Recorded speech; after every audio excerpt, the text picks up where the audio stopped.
Hello everybody, can you hear me? Yeah.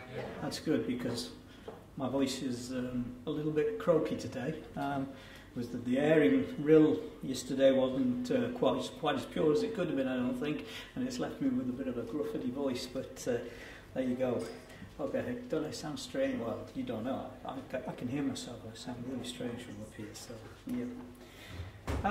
Okay, so I've been asked just to talk about what's going on in North Wales as the regional chairman, so it's not going to be as dynamic and as loud and as aimed at national politics as everything else. It's going to come more down to the grassroots level.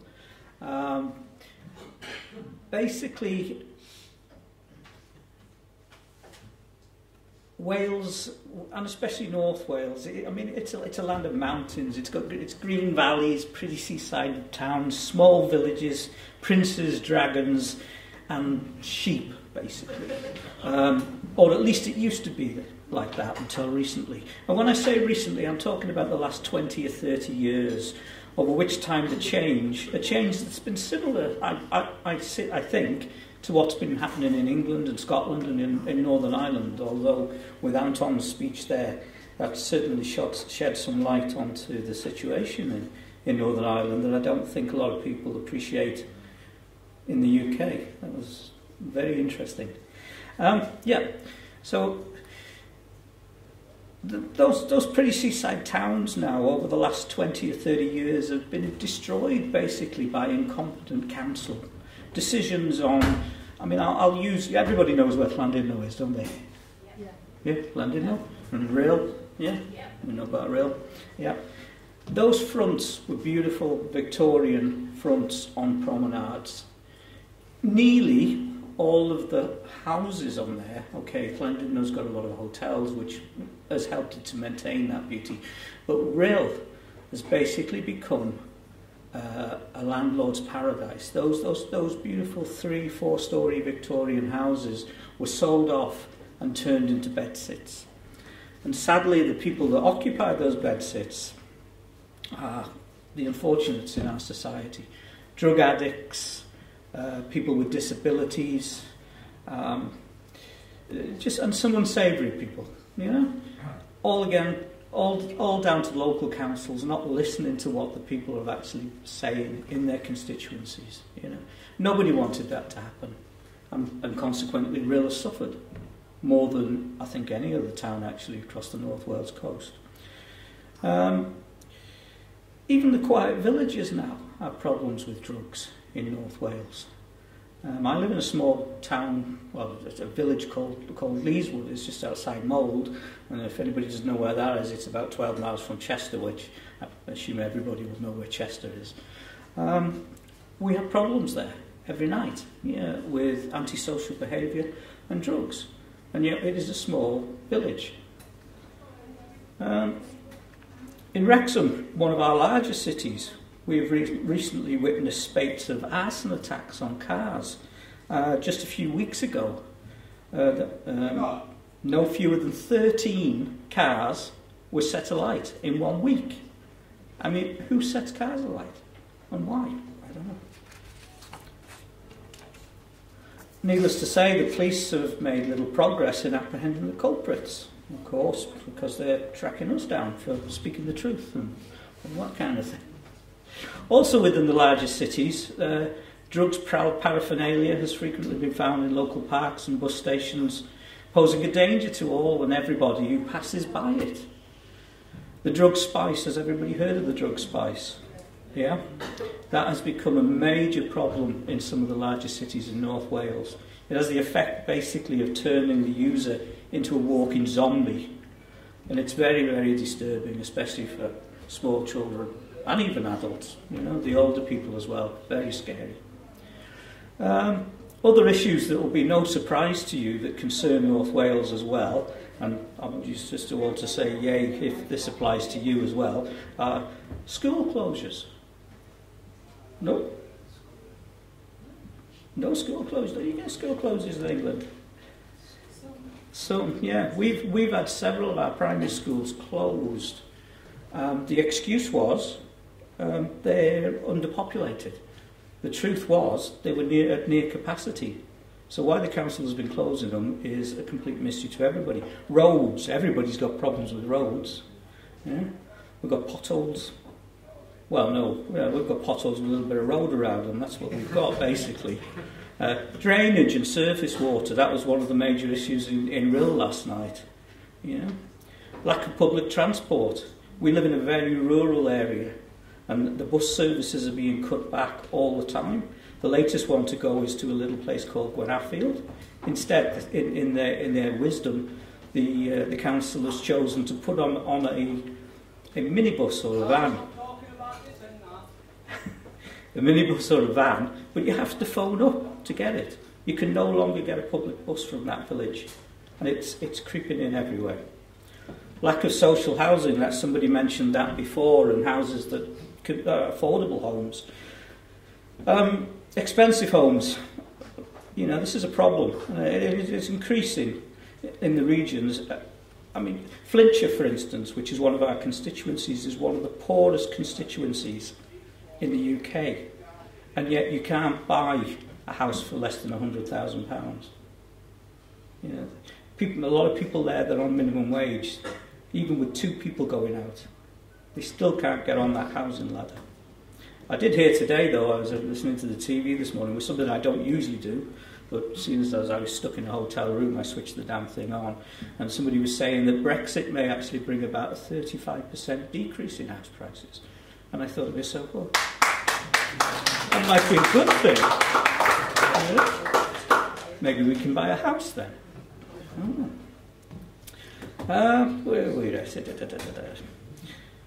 And of course, that increase in house pricing that's occurred over the past several decades has led to one big issue, and that's homelessness.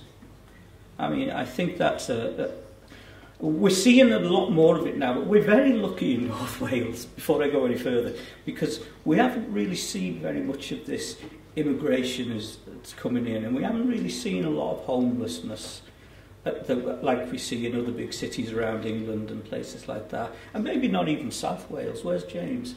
There's a lot of homelessness in South Wales? Yeah. So we've been quite good, but it's creeping in.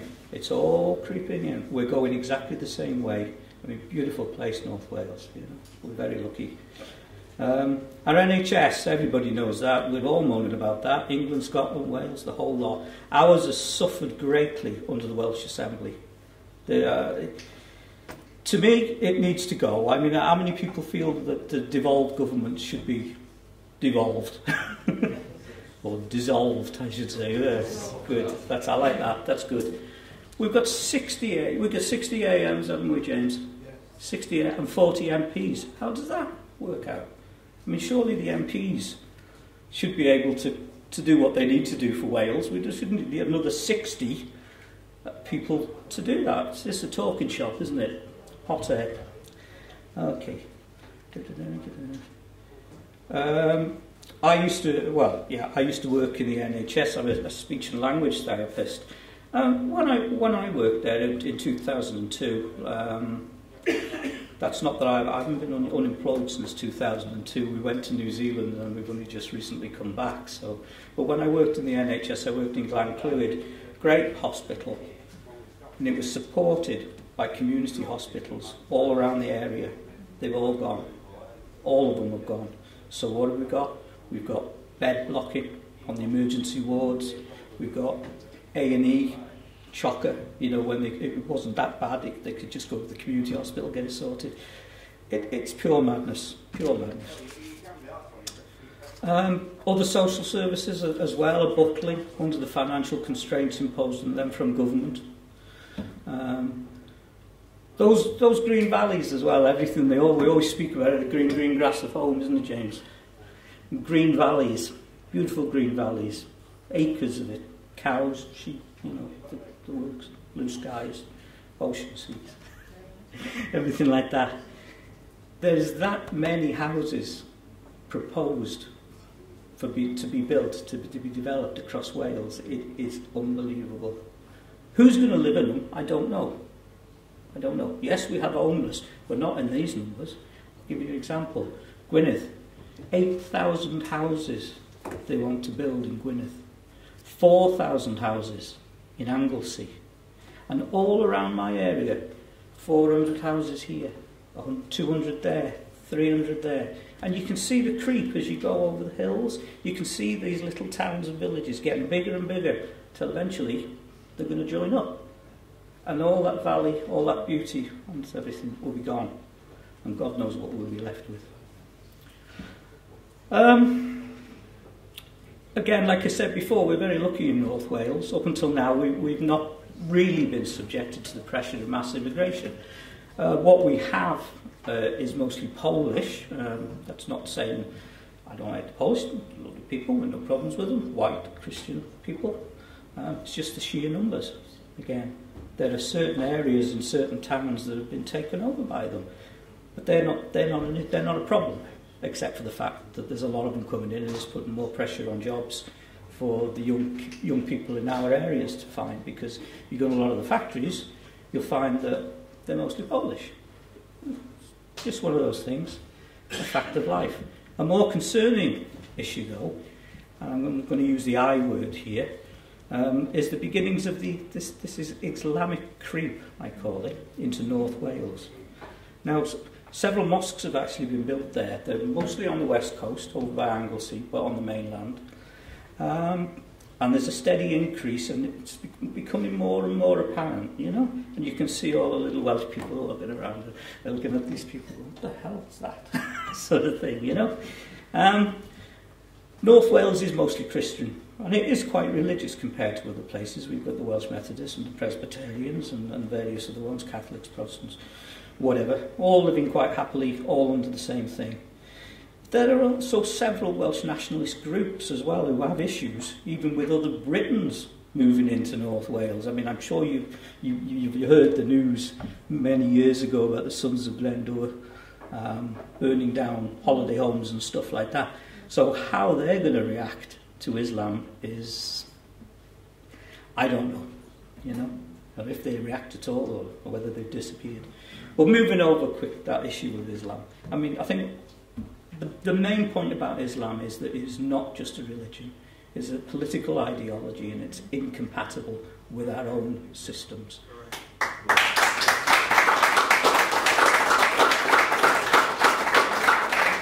But we've got to make a stand against it. I'm not bothered, I don't care what anybody is. They can be black, white, purple with pink spots. They can be Muslims, Hindus, as long as they don't want to change our political system. Because, as Jeffrey said, civil wars are about politics, about different ways of different systems of politics. Ours is different to theirs. If the migration continues at this rate, there will be a civil war in this country. There's no doubt about it. It's going to happen. Okay, where am I up to? So, moving quickly over that issue of Islam. I believe, having been out on the streets, and we had a great day yesterday in Rhyl. It was a lovely day. The wind was a bit nippy, but it was lovely.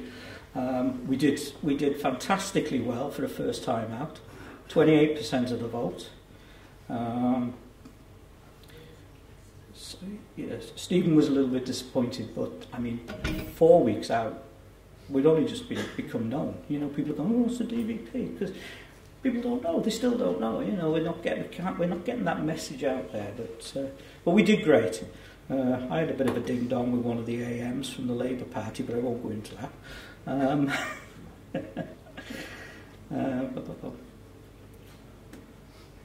Okay.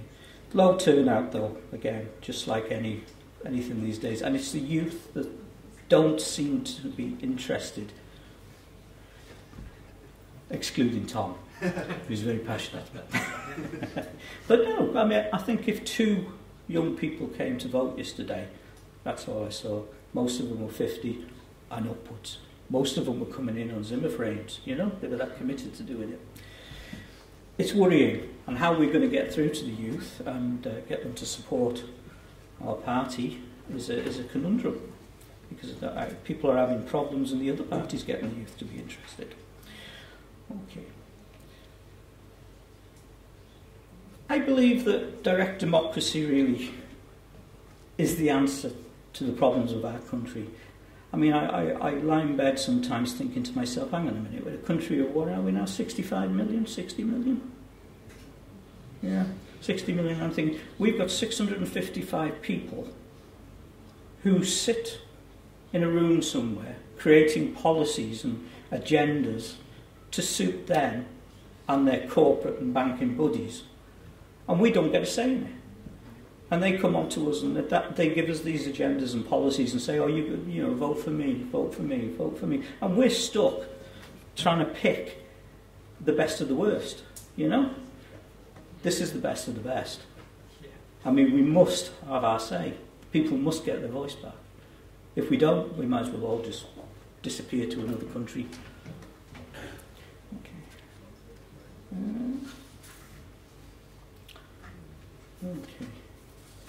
So, like I said, it's a bit more grassroots. I've sort of indicated the kind of problems that we're seeing there, which I feel are the same all over the country. You know, the NHS, the roads, the sort of crime, drugs. Everybody's suffering that, I suppose. It's unusual to me, particularly after coming back from New Zealand for 14 years, to see that change. And I think people who live in a place all the time don't necessarily see that because it's so gradual. But when you've been out of the country for that length of time and you come back and you see that, it's one hell of a shock. Okay, so how are we going to promote the DVP in North Wales? Yeah. Our main push, excluding any by-elections obviously, which we will fight as viciously as we can, is to increase our membership, because basically what we're missing in North Wales are the activists. We need to have a membership base, a large one, that's got a good body of activists in there so that we can address these by-elections and promote the party. Facebook, and there's a little bit contradiction to what Tom was saying, but Facebook for us, from our perspective, it's been essential in the past to spread the word and in regard to the DVP. But the new algorithms that they put in that cause people to receive posts only from closest friends and stuff like that, they're becoming a bit of an issue in getting the word out there, unless of course you're willing to pay, which you can do. You know, they have them boosts on there, don't they? They cost about £4 to boost it, but in all honesty, I've done it a few times, but I haven't seen any great return from it. It seems to be a steady 2 this week, 2 next week, 2 this week, 2 next year. So our thought in North Wales is we want to get out on the streets. But again, that's a difficult thing to do in North Wales, because it's such a rural area, whereas here you can maybe do 1,000 houses and not miss one, because they're all next to each other. You know, there could be 2 miles between one house and the next, so it's a hell of a chore to go out knocking on doors and pushing in leaflets. Something that is particular to Wales, well, I don't think it is. I'm sorry about that, very rude. The English people have market towns, don't you? Yeah. So we have market towns, historic market towns that go back over 100 years. And on those in those markets, the plan is to put up a gazebo and some desks and actually stand there and meet the people as they pass. It worked brilliant for us when we were promoted leave the EU. Absolutely fantastic. We had great fun. You know, it's not, you're not walking for miles, so your shoes and your knees are good. You know, you get to see people. If it gets a bit sunny, you can get under the gazebo and all that sort of thing. But it really is great fun. So if anybody, you know, if anybody's thinking of doing that, I would advise, yeah, go ahead and do it, because you will get a lot of interest that way. Okay.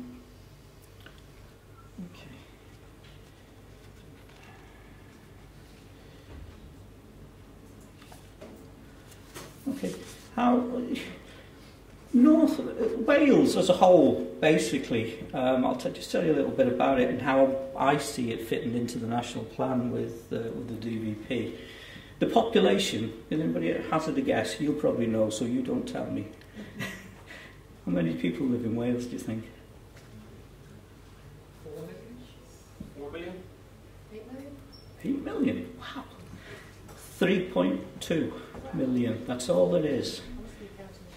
You must have been there. 3.2, most of which is concentrated in the south as well. So, you know, around 66% of the population in Wales lives down there. The other 33% is up where I live, in North, and of course there's Mid Wales as well, but that is mostly sheep. Yeah, there's a lot of space between the south and the north, and the sheep live there. That's the one. So, like I said earlier, the region has 40 constituencies. The Welsh Assembly has 60 seats. And it's basically it's held by Labour with 26 seats in the Assembly. And they're being helped by Plaid, which I describe as being Welsh Labour, to be honest. I don't see them any different to the Labour Party, and they seem to have the same attitude and the same agenda, other than the nationalist aspect of it, and getting more independence, which I don't believe is a good thing at this time in British politics, considering the changes that are going to happen within the next few years. And when we come out of the EU, it's not a good time to split up at the particular moment. In recent times, there's been a lot of calls to abolish the Welsh Assembly.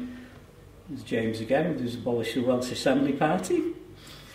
And that's picking up. It's increasing, isn't it, James? Yeah, that's good. There's general support for it, particularly now they've got legislative powers and they're able to raise taxes and impose their own laws. Very scary. I mean, there's a what was one of them? They call it 50p unit for alcohol, minimum pricing. So then, you know, it's easy. People are going, well, hang on a minute, you can go over the border into England and get it cheaper than that. They're sowing discontent and division, and they shouldn't be doing that. And this is one of the reasons why I don't agree with the devolved governments. I've got there's a little voice talking to me through the back here. Okay, Wales is very important, I think, as well. This is my last sort of statement here to the DVP. In that it has got a devolved government, and if there is an election for that, we will stand for it, because it's our duty to stand for it. But I believe our aim is to push for those devolved governments to be removed eventually.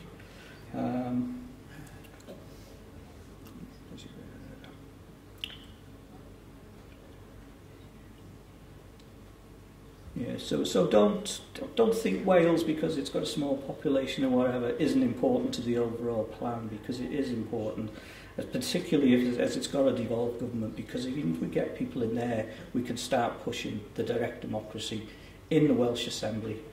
You know, so it's very important to remember that Wales is important, as well as all the other regions. You know, it's not just England. Okay, that's me done. I'm off. Thank you.